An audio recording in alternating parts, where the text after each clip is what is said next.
This is Jerry White reporting from downtown Chicago for the World Socialist website. Thousands of teachers are marching today to oppose plans by the school board to eliminate $100 million from the budget and cut 1,000 teacher jobs.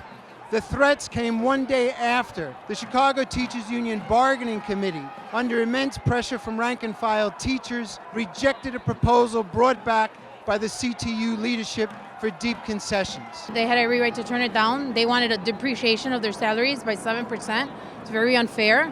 I mean, who gets a decrease in salary? It's not right. It's not what we're supposed to be doing. That's very unfair. We're all here to fight for our rights, because I think I'm tired of the media portraying us as that we're greedy and hungry and looking for money, and it's beyond that. It doesn't involve that. It's beyond that. It's the rights for our students, the resources that we need to be effective in the classrooms. These fights are for all of our kids, and so if we can do this fight here for our education and they can use that as a precedent, then it's for everyone. Yeah, the whole thing with the pension is just getting it clear to people. This is not an extra.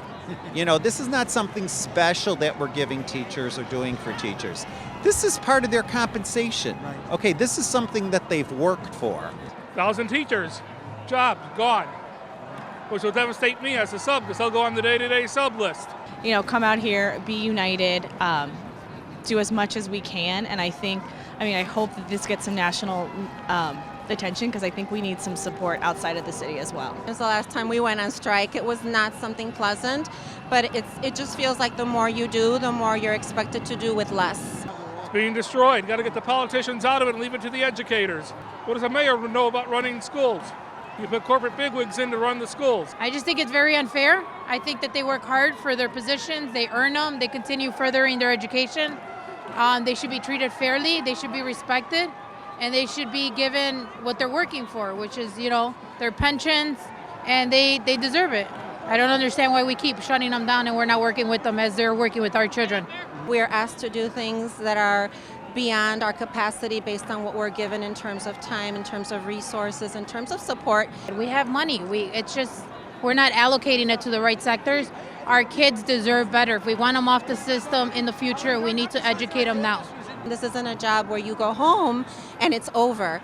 People say, well, you get to go home at 3 o'clock. And it's like, yeah, but if I leave at 3, I'm taking 3 or 4 hours worth of work home with me. I'm shopping for my students. I'm thinking about my lesson for next week. My life revolves around my work during the school year. So it's very disheartening to see that the system doesn't support us, that the people that are making decisions don't understand our work and what we're doing in the classrooms.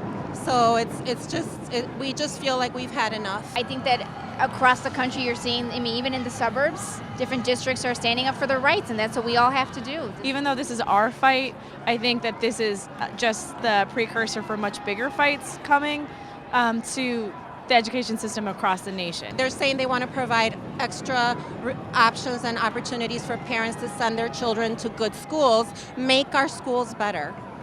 I feel like that's where it's headed. They just want to privatize the system.